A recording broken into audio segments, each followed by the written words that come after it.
As we open the book of Bamidbar, the wilderness becomes our classroom.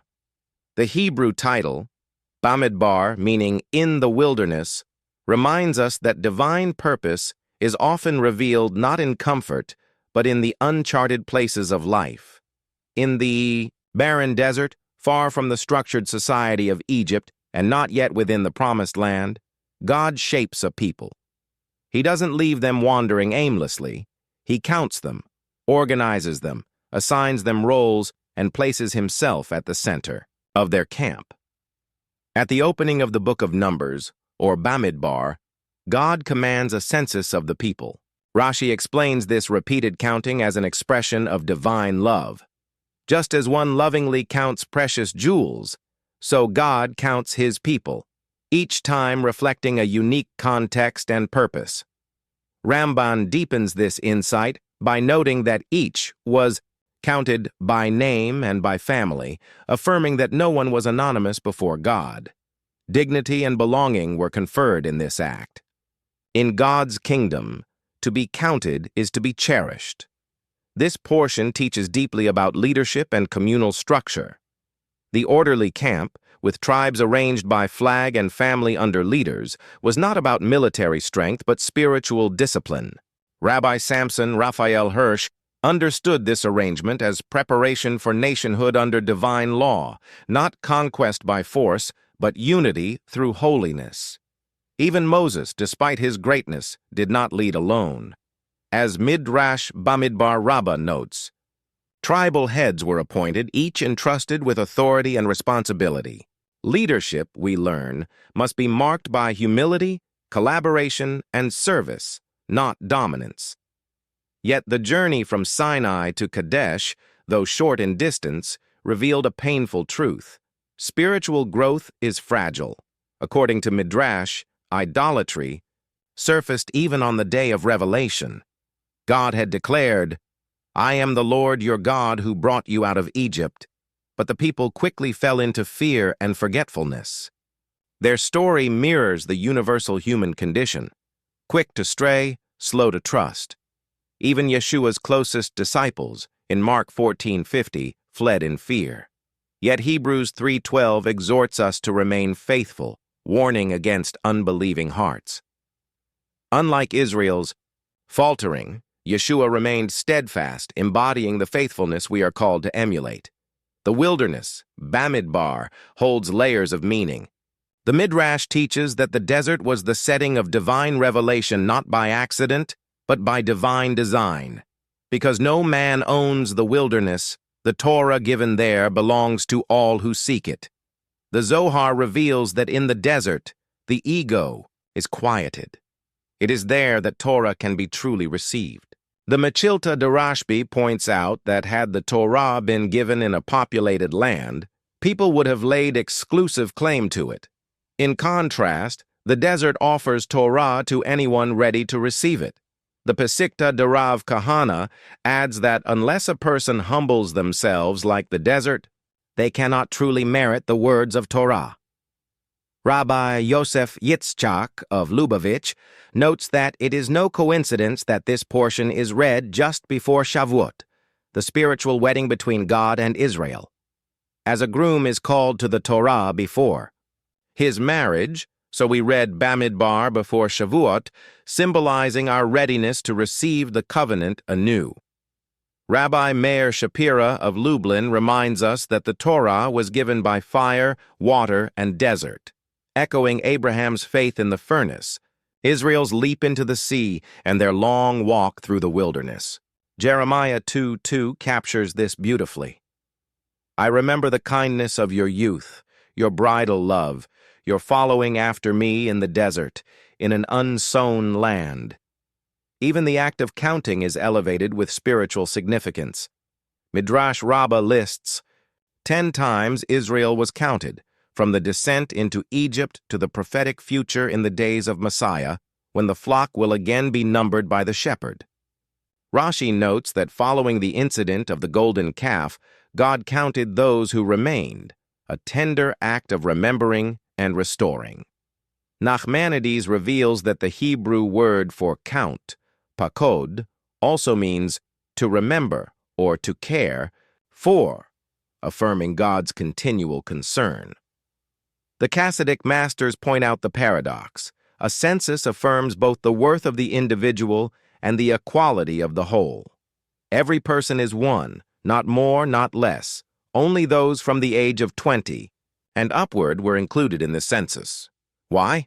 The Lubavitcher Rebbe, reflecting on ethics of the fathers, teaches that the years before 20 are for internal development, Torah study, moral formation, spiritual maturity. But at 20, one is called to turn outward, to engage the world with what they have gained.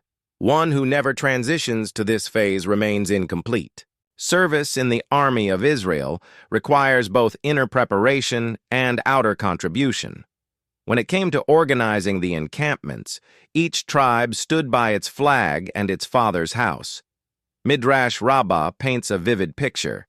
Each tribe's flag reflected the color of its corresponding stone on Aaron's breastplate, complete with symbols: Reuben's mandrakes, Judah's lion, Zebulun's ship.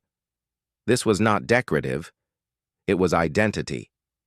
Even more beautifully, this order was foretold by Jacob. As he lay dying, he instructed his sons how to carry his bier, and this arrangement became the divine template for their camp around the tabernacle. God told Moses not to worry. No tribe would fight over their place. They already knew. Their formation was rooted in covenant memory. Finally, the Torah tells us, these are the generations of Aaron and Moses, yet only Aaron's sons are listed. The Talmud in Sanhedrin, 19b, teaches that one who teaches Torah to another's children is as if he gave birth to them. Though Aaron was their biological father, Moses taught them. Thus, they are called by his name. This is the essence of spiritual legacy, teaching that brings life, instruction that births identity. And so, as we reflect on this portion, we are invited to see more than desert wanderings or tribal order. We are invited to understand divine love in every count, divine wisdom in every flag, divine grace in every parable, and divine invitation in every wilderness. This is not merely a recounting. It is a call to prepare, to grow, to lead, and to follow after God with bridal love in an unsown land. Let us now enter into the sacred teachings drawn from the portion that begins the book of Numbers, where the wilderness becomes a sanctuary, and order arises from what once seemed like chaos. We read, "These are the generations of Aaron and Moses."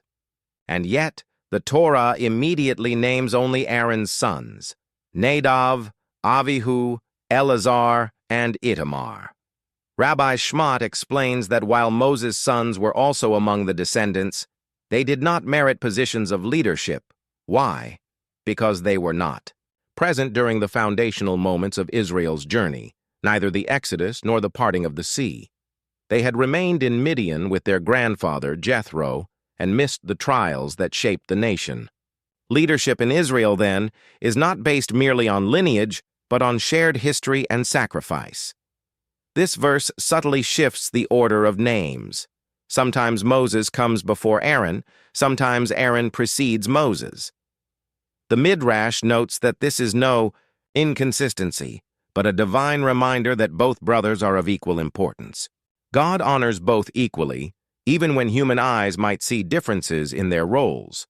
And so we come to the tribe of Levi, of whom it is said, "Behold, I have taken the Levites from amongst the children of Israel, and the Levites shall be mine." Maimonides teaches that this sanctification is not limited to the sons of Levi alone. Any person, regardless of tribe or nation, who sets aside worldly ambition and chooses instead to serve God, to know Him, and to walk in His ways, this person becomes holy, a sanctuary unto themselves. They become, in the words of Rambam, a holy of holies, chosen not by ancestry, but by inner calling and unwavering devotion. Yet the numbers themselves tell a story. Though counted from the tender age of 1 month, the Levites total only 22,000, a far smaller figure than the other tribes. Even if we were to count only those from 20 years and older, they would not match half the size of the smallest tribe. Nachmanides sees this as proof that Levi was never subjected to Egyptian bondage. While the suffering of the other tribes brought about supernatural growth, Levi's exemption from servitude led to a natural rate of increase. It seems suffering and pressure caused the rest of Israel to flourish as a form of divine resistance. As they afflicted them, so did they increase. Levi was set apart even in Egypt, growing quietly while others multiplied in defiance of oppression.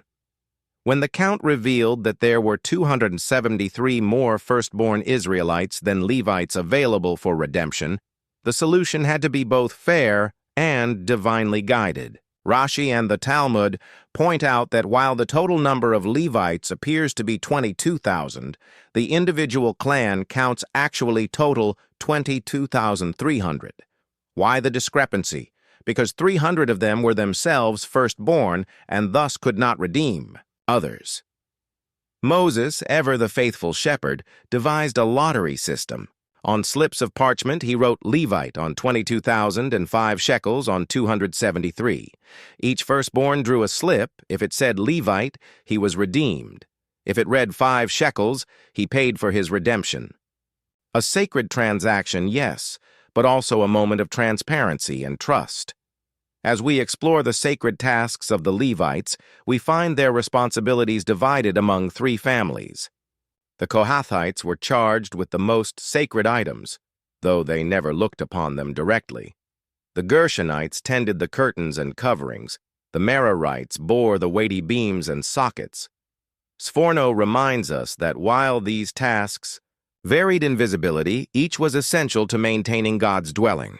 There is no hierarchy in holiness when each person fulfills the task appointed by heaven. Now, we observe the instructions for journeying. Aaron and his sons are to cover the Ark of Testimony with the veil, tachash hide, and blue wool. The Lubavitcher Rebbe reflects that the Ark, like the soul, is perfect and radiant, but when it travels, it must be clothed. So too the soul must descend, wrapped in human weakness, clothed in flesh and cast into a physical world. This descent is not for punishment, but for ascent. In its journey through the world, the soul reveals divine light even in the shadows. Bamidbar shows us a picture of divine order. A census is taken, not merely to count people, but to affirm identity and purpose. Each tribe has its role. Each placement in the camp mirrors the encampment of angels around the divine throne, as taught in Bamidbar Rabbah. The Mishkan stands at the center, radiating holiness outward. And in this design, we see a profound truth. When God is at the center, each person finds their place. The Apostle Paul echoes this when he writes that God has placed every part of the body of Messiah just as he willed. Our identity is not found in comparison, but in divine placement. Who is rich? Asks Pirkei Avot. He who rejoices in his portion. In understanding the shift of priestly privilege from the firstborn to the Levites, we must revisit the sin of the golden calf. When Israel proclaimed of the idol, "This is your God, O Israel," the covenant was shaken. The Levites, however, did not partake in the sin. As a result, God says, "The Levites are mine." Their loyalty in a moment of national failure secured their role in the sacred service. Yeshua, too, was redeemed as a firstborn, Luke 2, yet he became the ultimate redeemer. In him, redemption is no longer about silver coins, but about blood. "You were redeemed with the precious blood of Messiah," writes Peter. Redemption has a price. Salvation is freely given, yet never cheap. Redemption and salvation, 2 sacred paths. Redemption restores value. Salvation delivers from destruction. Together they show us the cost and the mercy, the justice and the love. As the Talmud says, "The death of the righteous atones." Yeshua, the righteous one, fulfilled both roles.